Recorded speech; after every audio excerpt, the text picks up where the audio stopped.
Hey everyone, Brandon Tonkovich here with Golf Galaxy. Today we've got exclusive access with Rory McIlroy. Come check it out. How do you feel about your game going into the year? You finished really strong in Dubai. Yeah, I mean, it's been a really good year. You know, I finished the PGA Tour season well with winning the FedEx Cup, and then I went over to Asia, finished third in Japan, won in China. Finished fourth in Dubai. So it's been a really good year. I've been really happy with my consistency. Even when I haven't played my best, I still feel like I can sort of grind out a top 5 or a top 10. It's been really good. I mean, because of how this year's went, I'm excited for next year. Like feel like I've really found a formula that works for me and can enable me to sort of get the best golf out of myself most of the time. All right, Rory, so we got a par 3 in front of us here. We're about 192, 193. Obviously we got some trouble short, trouble right. Just kind of talk us about what you're thinking about how you're going to execute the shot. Yeah, so as you said, we've got it's playing low 190s. Massive green, pins tucked on the right side. For me, looking at this, my eyes always go towards the bigger target, so the fat part of the green, over on the left side here. And for me, I always want to try to hit something into the sort of middle of the green and try to work it back to the pin, so that if it doesn't work back to the pin, it's still going to be in the middle of the green and I have a putt for birdie. What I like to, I see, looking at the clouds, the wind's a little bit off the right, so, I can try and sort of hold this against the wind and get it back there. So I'm taking a club that I know is definitely going to get there. If anything, it could go a little long, but if I sort of hold it against the wind, it should take a few yards off and it should be perfect. Yeah, let's see it.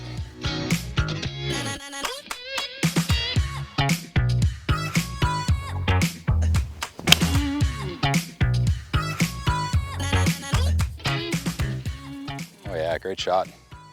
Nice ball. Like that. A little right of where I wanted, but it worked out pretty good. All right, but now you're safe. Yes. All right. So what are you doing now to fill your time kind of away from golf? What do you like to do for fun? Just to yeah, kind of relax? I mean, I've started to play a lot more tennis again. We moved into a new house and we've got a tennis court, and I bought a ball machine. Yeah. And I've been it holds 200 balls, and I've been out there grinding most days that I've been off and trying to work on my backhand, and it's so good. I mean, I never really knew how good ball machines are, but you don't have to rely on anyone to feed you or to come over and play with you. It's just, I set this thing up and just get these balls going to my backhand and just work on a few things. And so I've been playing a lot of tennis, which it's been a nice escape from golf. Good. Yeah. Yeah, that's good stuff. So kind of walk me through the approach you take in reading putts. You've hit a great shot in here, you got a good birdie look. So I think, obviously playing this game my whole life, subconsciously I think as soon as I start getting up to the green, I'm scanning, right? Okay, where are the slopes coming from? What I may see in this putt, and even walking up to this putt now, I know that it's going to be a right to left putt. It looks a little uphill, so I have a fair idea of what it's going to do.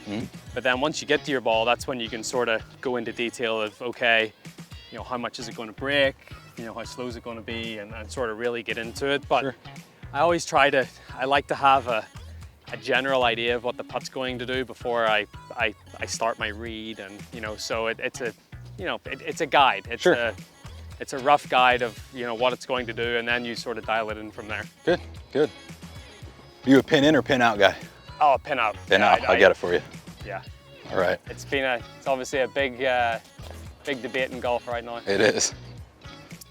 Yeah, so what I like to do when I'm reading a putt as well, I know this is right to left, but if I know that it looks like more of a constant slope, like there's not two different sort of slopes within the putt, I sort of like to visualize if I started this ball straight at the middle of the hole, how far left of the hole would it miss? So I think if I started this straight at the hole, that ball would miss somewhere around here.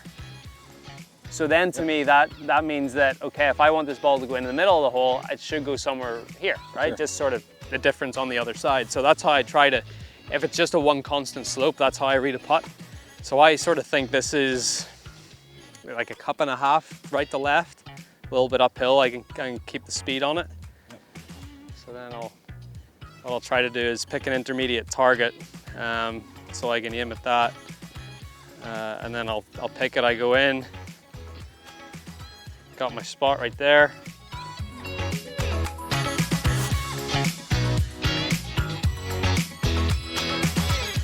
right, great putt. There you Good go. roll. Easy as that. Perfect. Nice birdie. Thank you. Well done. Nice little tee shot on this next hole here. Okay. Pretty. Got bunkers down both sides, woods left. Little par 4. Is us here? This is us here, yeah. Yeah, nice hole. Short. 40. Yep. All right, so we got shortish par 4. Yeah. Some trouble down the left. We got fairway bunkers and out of bounds down the left. Yes. Big fairway bunker down the right. Kind of talk me through what you see here and what you're thinking. The tee box is sort of aiming me down the right side here, which is nice. It's pointing you in a direction that you sort of want to go. For me, what it looks like, what I want to try to do here, just like the last hole, the par 3, where I was trying to hit a cut into that. I'm always trying to hit a shot where if I hit a straight shot where I'm aiming, it's not going to be in much trouble.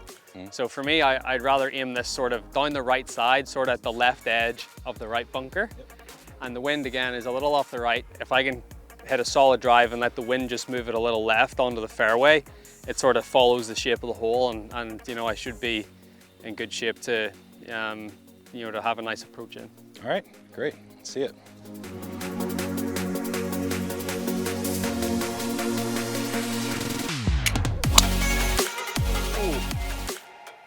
Not the best.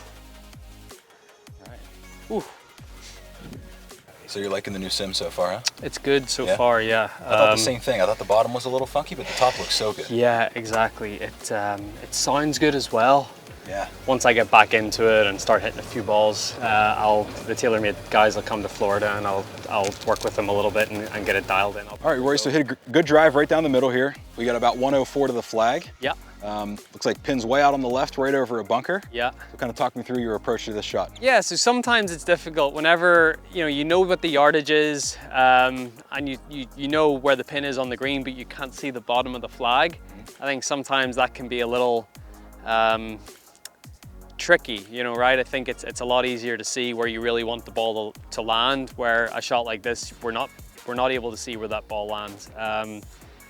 So that's where it really comes into knowing how far you hit every club, trusting your numbers, and that's been a big thing I've worked on this year, is just really trying to get my yardages dialed in with my wedges. 104 for me is, you know, I need to take a little bit off a sand wedge. This should be a good number for that. Great, great.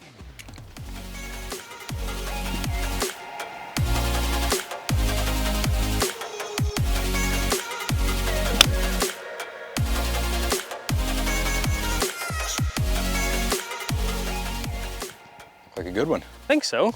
Yeah. Okay, if I started this ball straight in the middle of the cup, where would it actually finish? And that sort of gives me a decent idea of how far out I need to hit it. Mm-hmm. So to me, if I started this straight, it's gonna finish a good 6 inches right of the hole. So I think I'm gonna have to, you know, I'm hitting this out nearly half a foot. I've got a pretty good target here of where I want this ball to start. And I know I need to keep the speed on it as well, so I'm gonna hit it pretty hard. All right. So I've got a good target. Let's roll it in.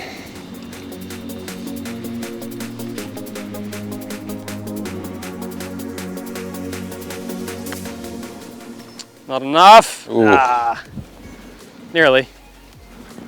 Yeah, good par. Ah, thanks. Good par. Nearly a birdie. But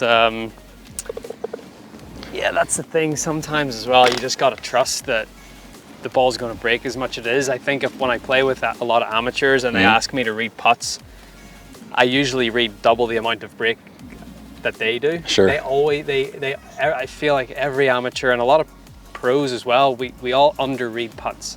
We don't give them enough break, and you know, you'd much rather, if you're going to miss, you'd much rather miss on the high side. I mean, Sure. At least the ball's got a chance to break into the hole. So, Absolutely. You know, I knew 3 feet out that ball wasn't going to go in. So, Yeah.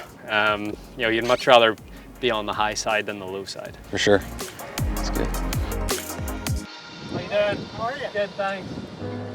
When you kind of were coming up through golf and you first hit the tour and maybe won your first big paycheck or something, what'd you treat yourself with? For me, I always thought like the real like epitome of success was a Ferrari. Yeah. Like I just wanted a Ferrari so bad, and when I won my first tournament in Dubai, I was 19 years old, And the first thing I did was go on to like the website and be like, right, I'm getting myself one of these things. So.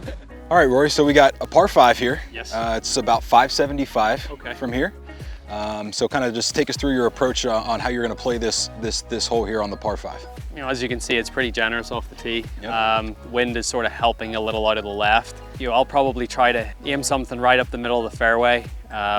Hit a little draw against the wind, you know, and hopefully it'll hold there. And you know, if I make a good swing, you know, get it out there, I should have a good chance to get to the green in 2. All right, let's see it.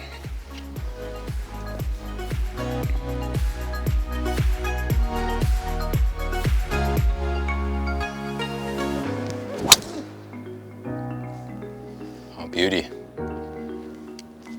Right down the middle, good swing. Thank you.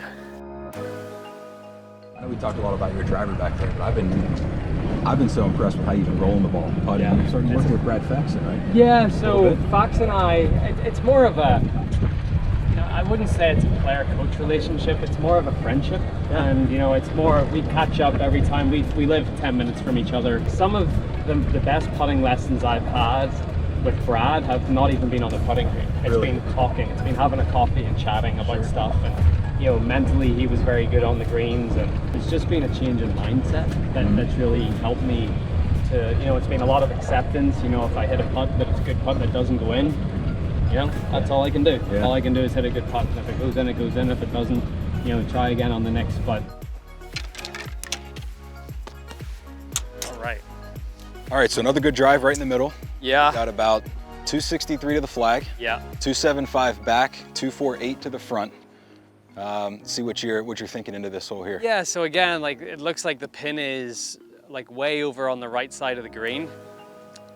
It's 275 to the back.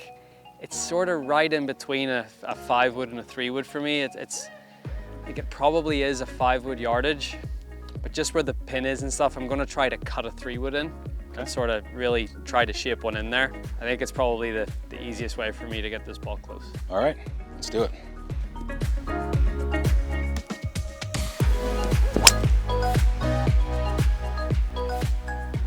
Great one there. Go just a bit, I think. All right, pretty good swing. I think it's good. Yeah, I think it's good. We'll see. Let's go check it out. Yeah. How do you go about practicing wedges, short game in particular, to dial in all those different swings? Is it just a feel of how far you're going back? It's a feel, I think, so there's 2 different ways to do it. It's you control it by the length of the swing or the speed of the swing. And it really depends what you're most comfortable with.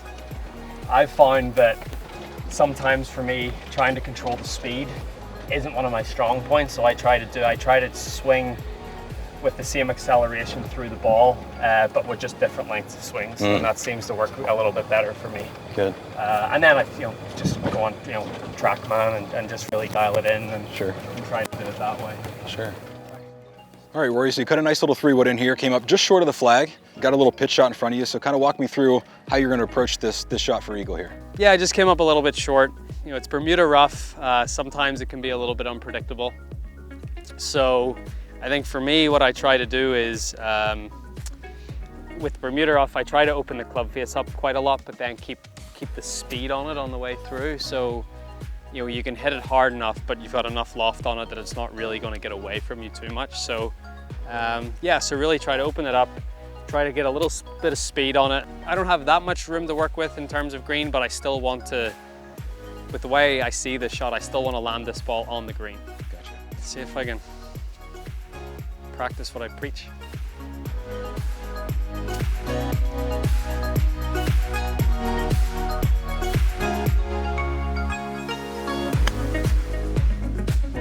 Just how I drew it up. Go! Get in.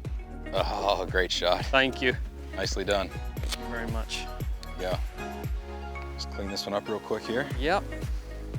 I could leave the pin in for this one. Yes, you can. I don't mind that. All right. That's easy. All right. Great birdie. Yeah, Rory, thanks. thanks very much. It was My great pleasure. having you come out and play a few Yeah, holes with us. Good luck it this was season. great. Thank you very much. Thank you very much.